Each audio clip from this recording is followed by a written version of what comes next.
Believe it or not, there are only 99 days until the season kicks off for the Detroit Lions and the rest of the NFL as we begin the 2024 NFL season. There has been 15 Sundays since Super Bowl 58, and there are 15 Sundays to go. And that is pretty cool. If you're looking for something to do in the meantime, just itching for some football, the Michigan Panthers from the UFL are in the playoffs.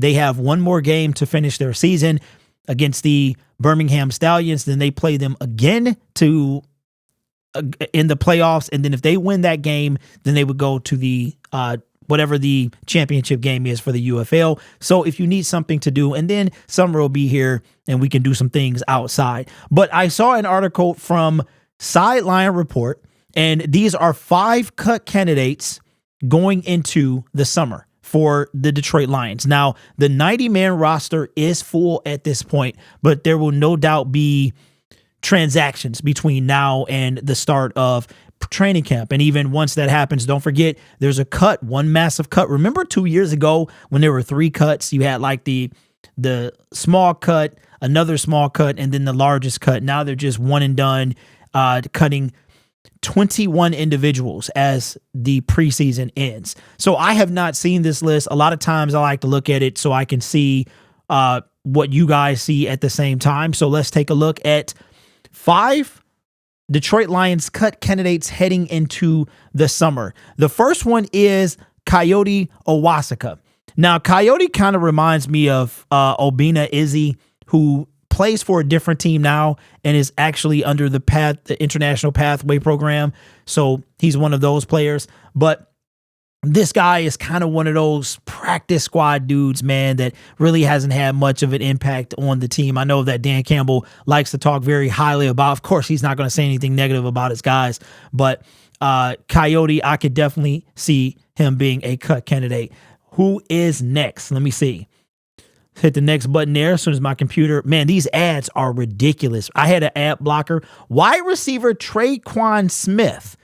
I got a guy, one of my guys is very high on Traquan Smith. I don't see Traquan being more than a practice squad individual. I really don't. I don't see him cracking the 53.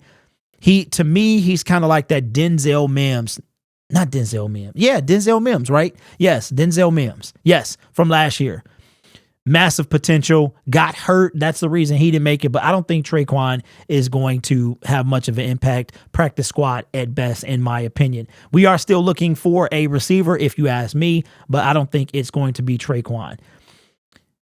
Let's move on to the number 3 person.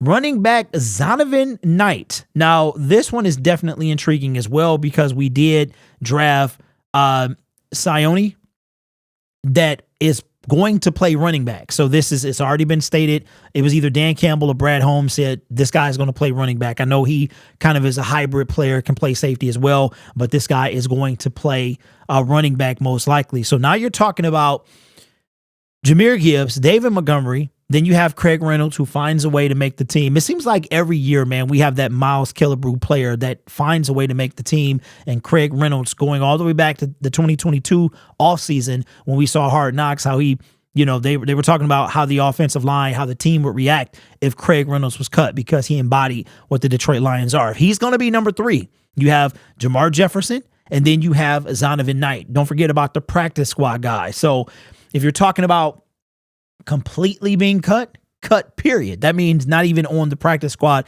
because the practice squad is not formed until after the 53-man roster is formed, which is after preseason, right? So Zonovan Knight, I could see that as well. Now, do they have 2 on this page? No, they do not. So let's see who is the number 4 person that could be cut according to Sideline Report. Man, these ads are insane.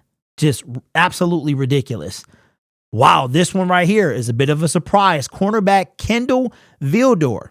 Kendall Vildor had to step up with the absence of Jerry Jacobs after we pulled him out. And, he's going to be remembered for the NFC title game, the ball bouncing off of his helmet, which completely changed the momentum of that game. Kendall Vildor kind of came in, did the best that he could, depth piece, but we revamped that secondary. I haven't looked at our depth our depth chart, but we did bring in 2 in free agency. Then we drafted 2 as well. So best case scenario for Kendall, I don't know, man. If he can't make special teams, I'm not sure. I don't know. That's going to be a tough one. I know, kind of a lot of times with Lions fans, you have that, what do you call it, man? When people they don't want to see somebody go because of whatever the word is. It's escaping me right now, but we don't want sentimental value. There it is. We don't want to let the person go because of sentimental value. We know what he did for us last year, but we've upgraded in that secondary room. I mean, we've completely upgraded. Jerry is gone. Cam is gone. We've completely upgraded, right? Emmanuel Mosley, he is going to be a depth piece as well. So Kendall, you're talking about, he's at least number 6 on the depth chart, if you ask me. And number 1, I already know who number 1 is, because number 1 is the image that they're using for this video. And that is somebody that this guy right here, man, Levi Onwuzurike. This guy here is, I think if he doesn't make the team, this will be, let me ask you guys this. Would you consider Levi, if he doesn't make the team, a miss? Because I would have to say where he was taken, Levi was taken Brad Holmes' first draft, right? And he was taken, we took Penei Sewell in the first round. Then our second round pick, was it Levi? I can't remember what was he. Yeah, he was a second round pick in 2021, right? So he would, in my opinion, be the first actual miss of Brad Holmes' tenure here. He hasn't done anything here. He really hasn't. Now, my honest opinion, is he a cut candidate? Yes, he truly is. Why is he a cut candidate? Because he is going into the last year of his deal. So either way it is, this is probably his last year with the Detroit Lions. Now it just is a matter of, are you going to let him play out the season and keep him as depth at DT, or are you going to cut him and maybe replace him with somebody on the roster? We've brought in a ton of defensive tackles. So Levi, because of that, and maybe the thoughts they have of Broderick Martin, we got Mekhi Wingo, who can play both inside and outside. We got a ton of guys in the middle, and Levi might be the odd man out. So 2 questions. One is, would you consider Levi Onwuzurike if he does not make the team? Okay, nope. Would you consider him a miss right now, or would you consider him a miss if he doesn't make the team, or was he not a miss at all? I have to say right now, I think you can only give the bust label to a first round pick. That's just my philosophy. So I don't think we can call him a bust. But did he live up to expectations? No. I'm going to say right now, based on production and possibility, that Levi Onwuzurike was a miss by Brad Holmes. But of course, that's not a criticism. It's just, it happens. Nobody bats 100%. It's not 100%. We didn't trade up to get him, as far as I remember. So he was just, took a chance on a guy that was already injured. Same thing with Josh Paschal. Josh Paschal could be in Levi's shoes this time next year. So let me know what you think about those 5 cut candidates from Sideline Report. I must say that I agree with Levi for sure. Kendall Vildor, he's pushed down the depth chart.